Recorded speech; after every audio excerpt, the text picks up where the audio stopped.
welcome back to Shastra Vibes. So all of you open this engineering round 4 allotment release Tanjavur. So it will redirect you to the application portal.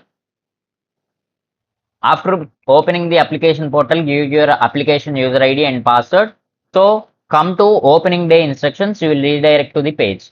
So already we have read the circular.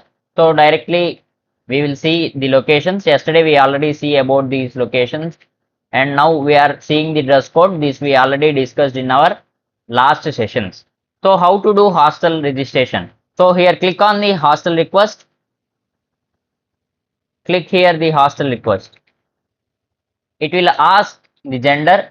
Is your gender information correct? So confirm yes, and see the room type and select what is your room type and submit the declaration. Once you submit the form, there is no other option to change the room type. So be cautious while submitting the room type.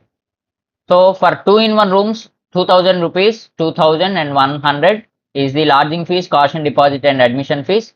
This year for boys 2-in-1 rooms, 3-in-1 rooms and 4-in-1 rooms, all the rooms are available. And for the girls also all the rooms are available. Once click on the declaration form and submit the application. Your hostel registration will be completed. Thanks for watching this video. Like, share and subscribe for more videos.